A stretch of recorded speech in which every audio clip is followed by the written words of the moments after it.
Welcome back, everyone. Today is December 15th already. It's today. It's Thursday. Of course, it's Thursday. Well, as you can see, it's raining, or you can hear on the roof, it's raining. That's why I haven't made a video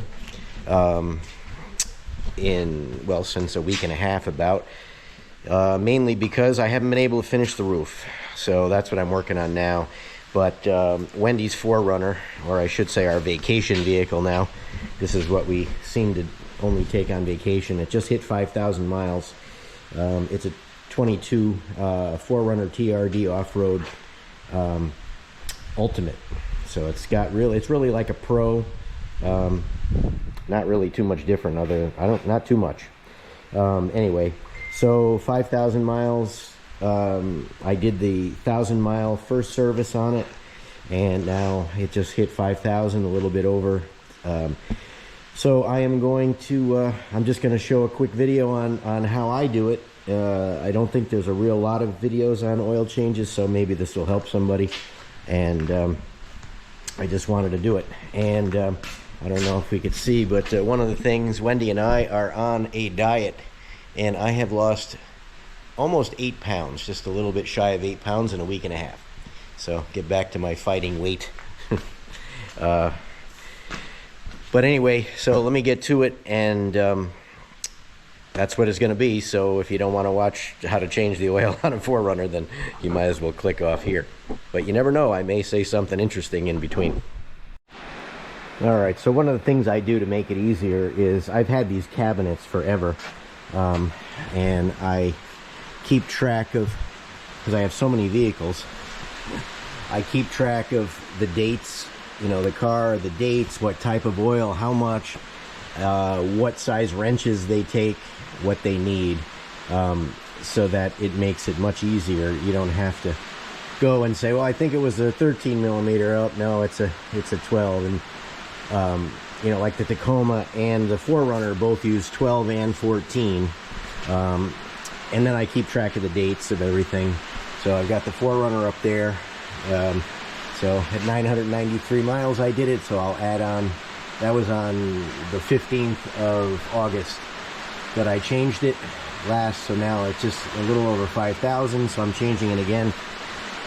I always have a large assortment of filters. I write on there what they are, and when I run out of, when I'm down to one, I always go and buy two, so I usually always have two. Or if I forget that rule, I at least have one, and then I'll pick them up again when I go to the store. So for the 4Runner, it's a 12 and a 14 millimeter, 6 quarts of 0.20. And it also takes a different type of oil filter wrench, which I'll show you after. And one of the things that I always do when I take a wrench out or anything, any tool out of a toolbox, I leave the door open. So this way, if the door's open, then it reminds me that I must have not put a tool away. Like over here, I still have tools out of here. I have tools out of there for doing the roof. I just grabbed the oil filter wrench, which I'll show you in a minute, but that's out of there. So I leave it open, and then I close it. And I hardly ever break that rule, at least not once a week, at least anyway. No. That's one thing I try not to do. I always told David, make sure you put the tools away, because next time you need it, you want to know it's going to be there when you get it. So I have to make sure I follow the advice that I gave him. Alright, so I get all the tools. I got this rolling cart, so I'll bring it over. This was actually David's cart, so I use that. Don't really like to, but I use it. And so I've got my impact, I've got 12 millimeter, 14 millimeter, both a wrench. I bring both a wrench and a socket.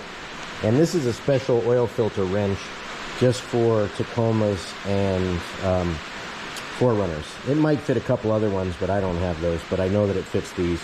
It's anodized aluminum, and you'll see in a minute. This takes a cartridge. It's strange, but it's a cartridge type filter. It's not all in a canister. So I'll show you in a minute for that. And luckily I have a lift, so I will put this up on the lift, and it's much easier. And I'll show you the hardest part of the whole thing is the skid plate that's on it, but let's get it up in the air.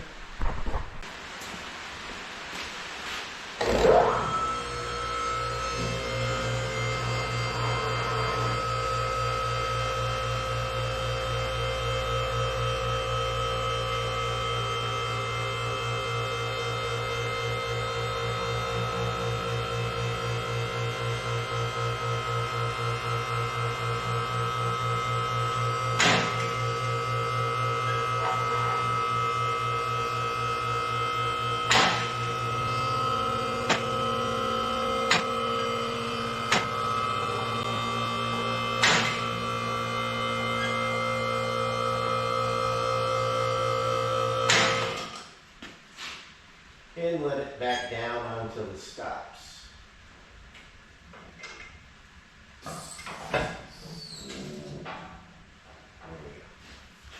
This way you don't have to worry about a cable breaking. So, as I mentioned, probably the toughest thing in this whole oil change is this skid plate. Now, it's a good hefty skid plate, but unlike the Tacoma, which hangs, it has little hooks so you can take the bolts out, but the front will hang. This one, nothing holds it, and this one's fairly heavy. So you've got 4 14mm bolts right there, but when you undo them, you have to hold on to it, unlike the Tacoma. So that's the only thing you got to be careful with. So let's get those off.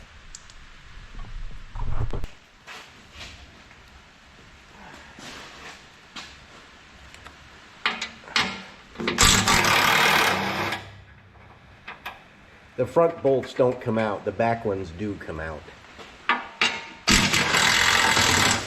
Which is, that is a one helpful thing.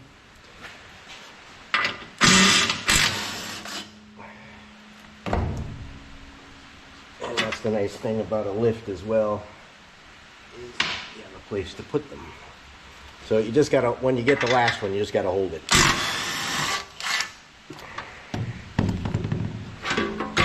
So the getting out isn't as bad as the getting it back in, because those clips on a Tacoma also help you to align.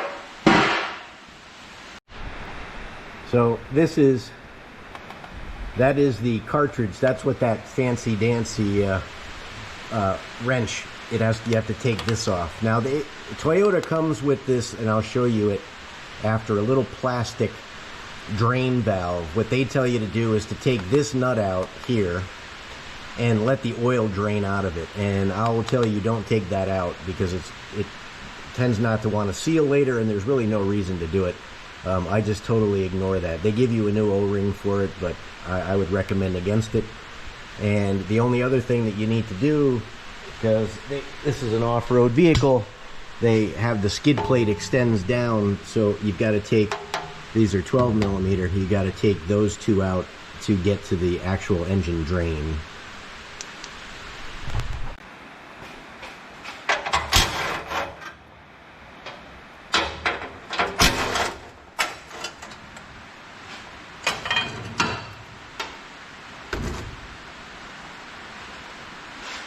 Alright, there you go. There, let me get the light on it just so you can see. And there is, that's also 12mm. So you just take that out, drain it. I've already I've opened the oil fill cap up top just to let it vent a little bit better. And I have, which David used to, I've talked about before, used to work at Harbor Freight. So that's a 20-gallon oil drain, which works wonderfully. That extends up and you don't have to worry about it flying around.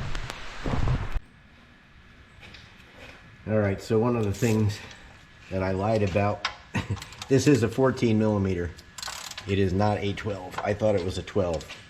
So what I do for this, so you don't get it all over your arm, is I'll take this out and I spin it quick and just let it fall in to this. That's one good thing when you've got this to catch it. Then you don't get it running down your hand. You get a little bit, but not, basically it's just on my fingers.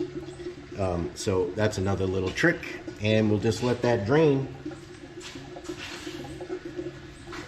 And it's a good time. What I do is I get the oil ready, I get everything ready, try to do whatever else I can do so I don't waste time. I'm going to also be rotating the tires, so I will go and grab the impact wrench for that, and the everything I need for that. So we'll get back when this is done, and I'll show you how to do the filter. All right, so that finished draining. So, and I'll take a rag or shop rag, paper towel, whatever. Pull out I always check the magnet. Make sure there's no metal in there, which there shouldn't be, especially on a Toyota, but You might see something on the initial break-in. I didn't see anything when I did the, what was it, 993 miles or whatever. So I try to get it down to where it's hardly dripping. I just like to get it all out. Not that you'll ever get it all out, but it makes me feel better. So I just clean it off, put it back in, get that out of the way. We'll still need that, obviously. Finger tight, switch it over to tighten. Don't over tighten, tight but not too tight.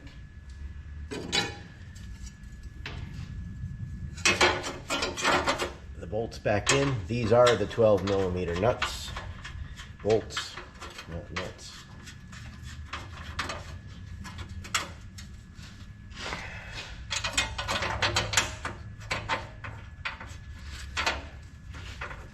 Get them started by hand. Get the impact back.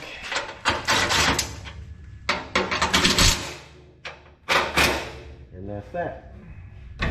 So that part is done. So now we'll move forward and I'll show you how to do the filter. That is, some people don't like it. You get used to it after a while. I didn't like it when I first got the Tacoma. But, well, let's switch around and I'll show you. Alright, so I'm going to give you a better look, and this is the tool. So if you look here, you'll see it's got these 3 notches, and this also has 3 notches. So what you want to do with this tool is just line it up like that, and that's it. And just get it loose, and then I get the wrench out of the way so that when a little bit of oil that does come out, it doesn't drip down into the wrench and down your arm. So let me put the camera down and we'll get that off and let it get draining. And I keep the oil drain just a little bit away so you have room to work, just till I get it loose, and then pull it back under so it's not in the way. I've got an extension on the wrench. Line up our 3 right there. And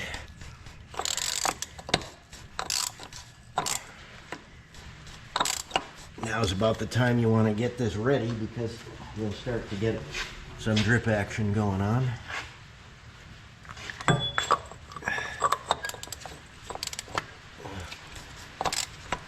Once you break it loose, it doesn't matter if you line up all 3 of those.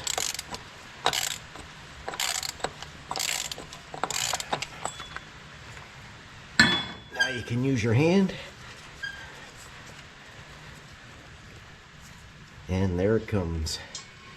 I just let that drain a little bit. If you're brave, you can take it right down. Because it's like that. And I'll show you the filter after I can.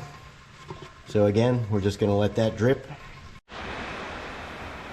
Alright, so here's a good look at the housing. It's just plastic. You can get them. I've changed it on the Tacoma over to an aluminum one. I believe the Pro might come with the aluminum one. I can't really remember. But there's really nothing wrong with this.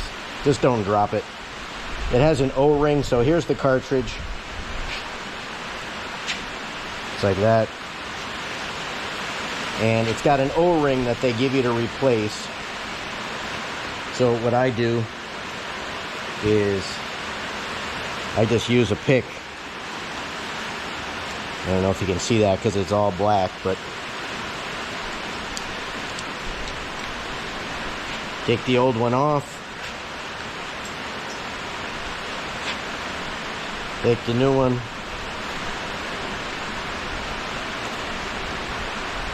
there's a groove, you'll see. Let me put that pick down. It gets lubed up a little bit with the oil, so now you can see it better with that. And then you just pull the cartridge up. Oh, rain's starting to come in. And I do it with the, on my particular, it's a CarQuest filter, I put it with the number side down. They both look the same to me, but I've always done that and it works fine. And that's it, and that just goes back into the truck. Let me close the door again. All right, I usually just give it one more wipe down around because it's always going to keep dripping forever. And just take it and thread it back in.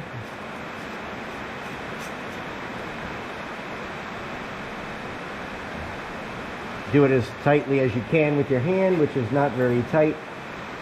And then take your tool and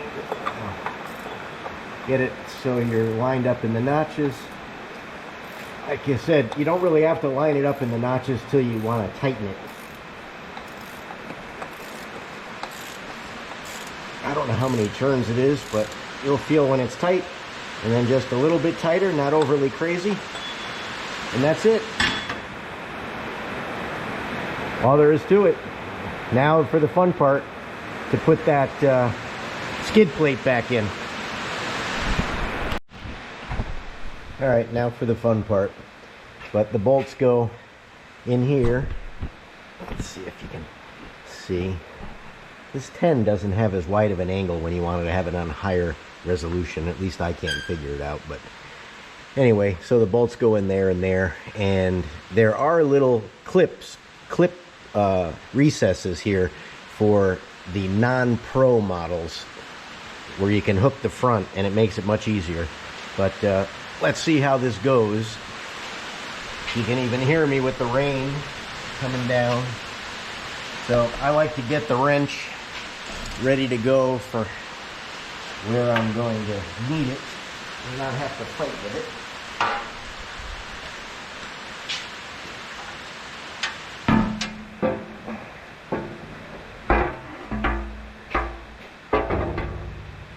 This is where you lose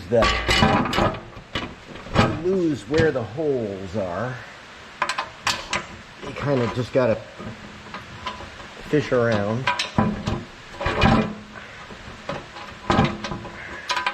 Oh, not that one. All right, I got that one started. Let's move it up a little bit. Don't want to make it tight, but want to make it enough that it can't fall. It can't fall on my head. Okay, that one is started. So now you can see it can't fall on you.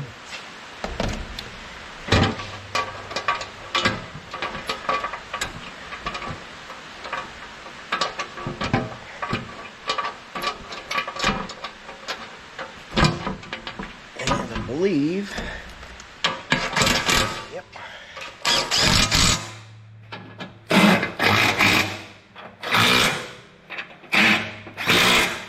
That's it. Not too bad. Because it's raining. Again, I didn't drive this. I drove this out. This is on the lean-to side of the shop, the other side. But it was so humid. And it's been cooler. And it's over 70 degrees today.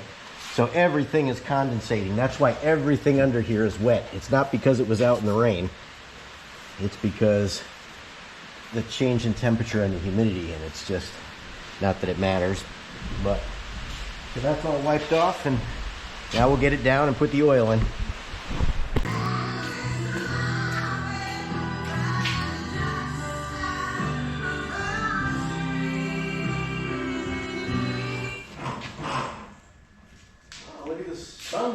Sun's coming out. So to get it down, the lift, you just got to lift it up off the stops just a little bit. You'll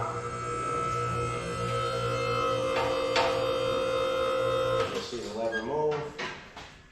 Hold the lever. Gravity takes it down. And you don't have to hold it all the way to the ground just till it gets past the last stop, which is right about here.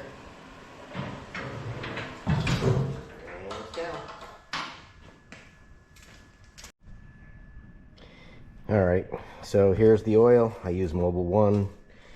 Always use that for a long time, and you can get it on sale, and it's almost comparable to regular oil. conventional oil. So it's 6 quarts of 0.20. And this is pretty self-explanatory. I guess if you don't know how to pour oil in, you probably aren't going to be doing this. But anyway, there's the fill. I told you I had broken it loose. I never take it all the way off just so something doesn't fall in it. That would be my luck. But I just take a funnel and pour them in. That's it. All right, here's one other tip. Maybe this will be helpful to you. It really doesn't matter either way, but I take the empty one after it's empty and put it back in. But what I don't do is I don't put it back in the same direction as all the other ones. I'll put them in like that. So inadvertently, you don't grab one that's empty and go to put it back in again. I mean, obviously, it's not the end of the world, but just a little tip. See, I told you you'd learn some things if you watched till the end. All right, all the oil's in, cap's back on. Make sure you don't leave any tools anywhere. This is usually where I'll clean out the little drains in the corner if there's pine needles and all that. So I see there's only one leaf in there up top. I'll get that. I can't reach it from where I am, but I'll grab that. And I usually will top off the windshield washer fluids always when I do the oil change. This one is still full, so I just checked it, so I don't need to do that, but that's what I would do. And now I'm just going to start it up, make sure there's no leaks, and it's good for another 5,000 miles. Don't go the 10,000 like they tell you. That's crazy.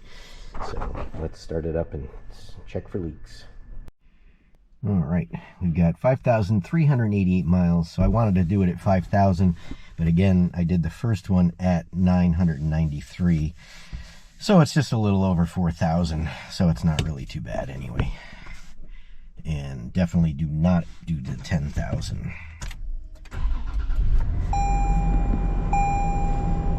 Check the gauges, make sure there's no warnings. Oh, letting me know the hood's up. That's okay. I think if I can't see that, then there's probably a problem. So, all right. Let's just go and make sure nothing's leaking.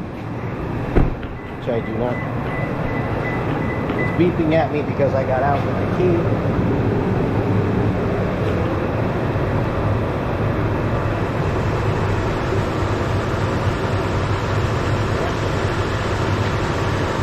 Nothing gushing out there. Nothing gushing out there. That's always a good thing. Alright, the lift has moved out of the way. I marked the floor just kind of so I know it's roughly in the right place.